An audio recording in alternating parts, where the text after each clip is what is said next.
अस्सलाम वालेकुम। आज हम अपनी पेरोल शीट बनाएंगे जिसके अंदर हम एक कंपनी की जो शीट है जो सर ने दी थी हम उसी को देखते हुए जाएंगे। जिसमें हमारे पास हमारी कंपनी की स्टार्टिंग डेट है जो है हमारा जो मंथ स्टार्ट हुआ था वो बेसिकली हुआ था 8। बेसिकली हमारा मंथ स्टार्ट हुआ था 26 अगस्त 2022 को और हमारा एंडिंग डेट है 25 सितंबर 2022। हमारा फ्यूल रेट हमारी कंपनी का जो चल रहा है वो बेसिकली 225 पर लीटर है। तो हम हमारी बेस हर एम्प्लॉय का जो डेटा है वो उसके आगे दिया हुआ है, उसका ग्रेड, उसका स्टेटस, उनकी बेस सैलरी भी अलॉटेड है। पहले हम कार अलाउंस निकालेंगे जो वीलो कप के फंक्शन से निकलेगा। हम वीलो कप का फंक्शन लगाएंगे इधर। जिसके आगे हम जो देखेंगे वो हम पे स्ट्रक्चर मतलब ग्रेड स्ट्रक्चर के आगे देखेंगे जो हमारा F7 है। फिर हम पे स्ट्रक्चर पे जाएंगे। हम इसको पूरा सेलेक्ट करेंगे नीचे तक और बेसिकली अब हमें यहाँ पे जो हम रो देख रहे हैं वो 15 है जो बेसिकली हमारी कार अलाउंस है। जीरो लगा देंगे और इसको बंद कर देंगे। हमारे पास कार अलाउंस आ गई। हम इसको जो है लॉक कर लेते हैं जल्दी से। इसको ड्रैग डाउन कर लेंगे तो हर एम्प्लॉय की कार अलाउंस आ जाएगी। हम फ्यूल अलाउंस भी इसी तरह निकालेंगे वीलो कप के फंक्शन से जो हम उनके ग्रेड के आगे देख रहे हैं। दोबारा से पे स्ट्रक्चर पे जाएंगे। पे स्ट्रक्चर को सिलेक्ट करेंगे। अब यहाँ पे हम रो जो देखेंगे वो 16 देख रहे हैं। बेसिकली जो रो 16 है वो हमारी है जो हमारी फ्यूल इंटाइटलमेंट की जो है हम वो करेंगे। लेकिन यहाँ पे हम जो है वो इसको एक और ब्रैकेट लगाएंगे और हम इसको मल्टीप्लाई करवा देंगे हमारे फ्यूल रेट के साथ जो है G4 पे। और हम यहाँ पे ब्रैकेट क्लोज कर देंगे।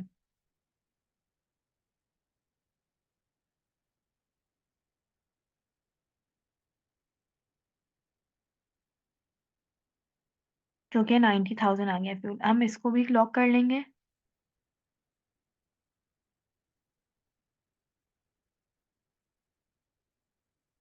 हम G4 पे भी वो लॉक करेंगे क्योंकि G4 भी ड्रैग डाउन होगा नीचे। अगर कोई अदर अलाउंस होगी हम उसको भी ऐड कर लेंगे लेकिन अभी हमारे पास नहीं तो हम अभी जीरो रखेंगे इसको। इसको भी ड्रैग डाउन कर देंगे। ग्रॉस सैलरी निकाल लेंगे। Gross salary is basically base salary से लेके आपके अदर अलाउंस तक यानी 8 से लेके कॉलम जो रो है वो, सॉरी एक सेकेंड दोबारा करते हैं इसको। इस बेसिकली आपके बेस सैलरी से लेके अदर अलाउंस तक। इसको ब्रैकेट बंद करेंगे। हमारे पास ग्रॉस सैलरी आ गई।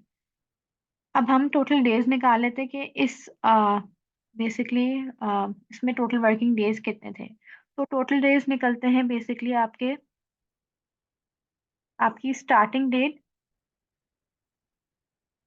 बेसिकली आपकी अभी हम नेक्स्ट अभी हम इसमें आपके अपने वो निकालेंगे टोटल डेज।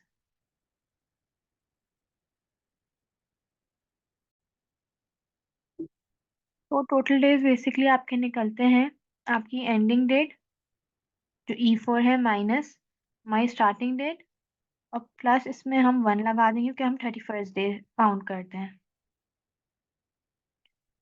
अब हम इसको लॉक कर देंगे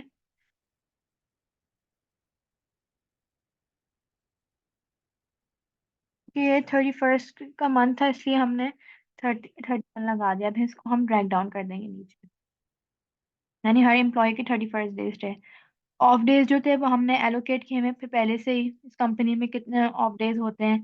तो 5 डेज 5 ऑफ डेज जो थे टोटल वर्क डेज हम निकालते हैं टोटल डेज से minus of days.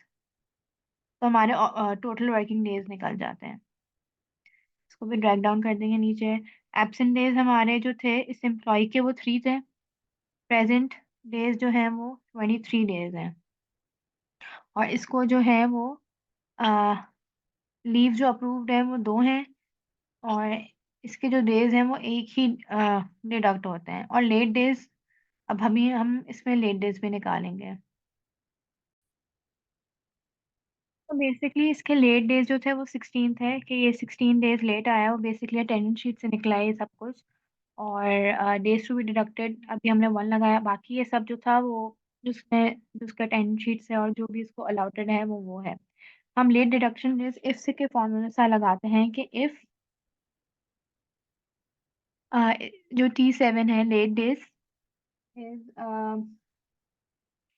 Greater than 4, sorry smaller than 4, तो इसका ज़ीरो लेट डिडक्शन डेज लगेंगे। बट इफ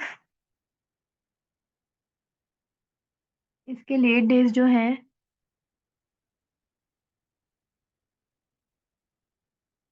वो 8 से ज़्यादा कम है, 8 से या मतलब 8 से ज़्यादा है, तो हम इसको हम देंगे 0.5, यानी हाफ डे। फिर ज़ीरो लगा देंगे और फिर इफ लगा देंगे इसमें। इसी तरह अब हम 12 लगा देंगे और यहाँ पे हम 1 लग देंगे। फिर दोबारा इफ लगेगा। अब हम इसको 16 पे ले जाएंगे।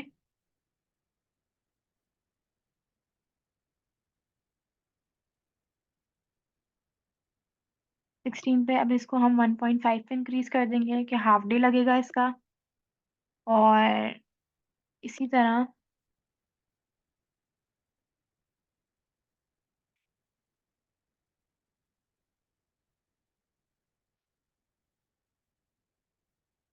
20 से इंक्रीज हो गया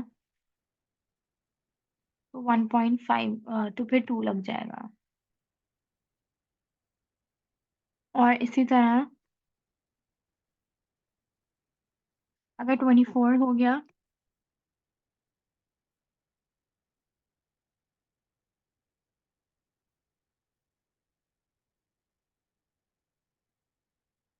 तो फिर 2.5 लग जाएगा। और उसके बाद हम यहाँ पे चेक चेक डाल देंगे, लेकिन पहले यहाँ पे inverted commas, inverted commas, bracket, bracket close. तो यानी इसके क्योंकि 16 डेज थे इसलिए इसका 2 आ रहा है। अब हम लेट डिडक्शन निकालते हैं। बेसिकली लेट डिडक्शन निकलता है gross salary divided by total work days. बंद करेंगे और इसको हम मल्टीप्लाई कर देंगे जो हमारे लेट डिडक्शन डे मतलब डेज जो हुए थे, और इस हमारे रुपीज आ जाएंगी। एब्सेंट डिडक्शन भी इसी तरह निकलती है बिल्कुल, जो हमारे ग्रॉस सैलरी है वो डिवाइड होगी टोटल वर्क डेज से, इसको बंद करेंगे, मल्टीप्लाई करवा देंगे इसको हम लेट डिडक्शन डेज। फिर हमारी जो बेसिकली नेट सैलरी जो निकलती है हमारी, वो निकलेगी हमारी gross salary, sorry, net salary हमारी निकलती है gross salary which is L7। फिर उसमें हम माइनस कर देंगे late deduction days which is V7। उसके बाद उसमें हम माइनस कर देंगे हमारे absent deduction days which is W7। और फिर अगर कोई एडजस्टमेंट है तो हम ऐड कर देंगे विच इज X7। लेकिन अभी यहाँ पे कोई है नहीं तो इसलिए हमने एक्स मतलब जीरो रखा है। इसको 990 कर देगा, हम इसको जीरो कर देंगे, फिर भी ये 990 रहेगा।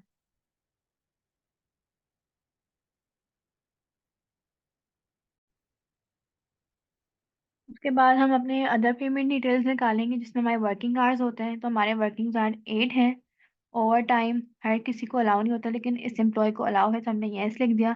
ओवर टाइम आवर्स जो इसने किए हैं बेसिकली वो 20 रिकॉर्ड हुए थे। तो हम इसकी अब ओवर टाइम अमाउंट निकालेंगे, तो ओवर टाइम अमाउंट निकलेगी हमारी इफ से, इफ के फंक्शन से।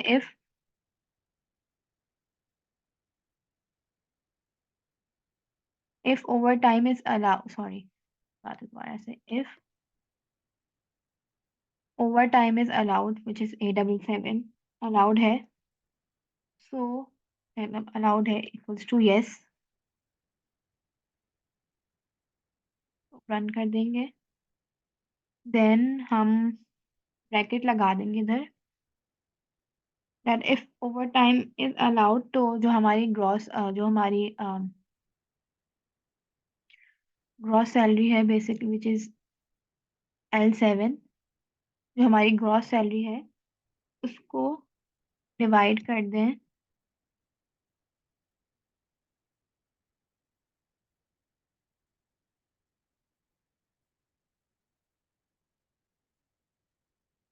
टोटल वर्किंग डेज से। उसके बाद हम इसको फर्दर डिवाइड करवा देंगे 8 से, जो बेसिकली हमारे वर्किंग आवर्स हैं। और फिर हम इसको मल्टीप्लाई करवा देंगे,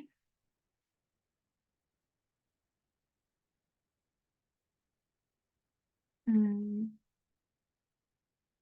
हम इसको मल्टीप्लाई करवा देंगे हमारे ओवर टाइम आवर्स से, और इसको हम दोबारा मल्टीप्लाई करवा देंगे 2 से, क्योंकि ओवर टाइम पे डबल पेमेंट अलाउ होती है। तो इसका मतलब ये है कि इफ ओवर टाइम अलाउड है इस बंदे को, तो इसकी ग्रॉस पेमेंट को आप इसके टोटल वर्क डे से डिवाइड कर दें, divided by the working hours जितने अलाउड हैं, जितने एक दिन में होते हैं विच इज 8, उसको डिवाइड कर दें, उसको मल्टीप्लाई कर दें उसके ओवर टाइम आवर्स से, और उसको डिवाइड मल्टीप्लाई कर दें बाय 2, क्योंकि दो डबल पे लगती है ओवर टाइम में, जितने आवर्स उसने काम किया होंगे।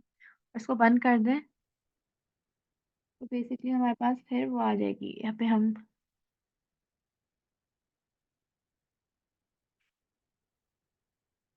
हमारे पास यहाँ पे वो आ जाएगी ओवर टाइम पेमेंट। हमारे पास ओवर टाइम पेमेंट आ गई इसकी, विच इज 225। अदर पेमेंट्स होगी तो वो भी एडजस्ट कर लेंगे हम। अभी अब हम इसकी निकालते हैं taxable salary which is other payments plus OT amount plus net salary.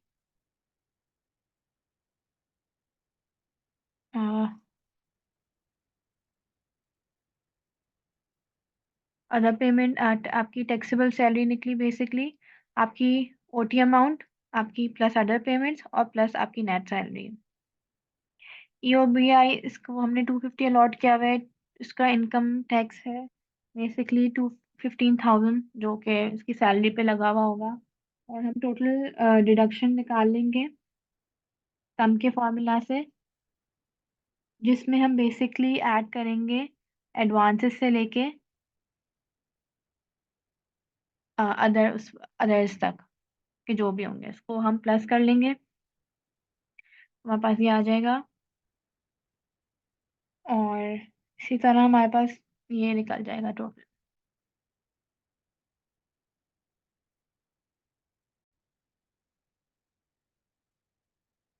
हमारे करंट मंथ की सैलरी निकल जाएगी, टैक्सेबल सैलरी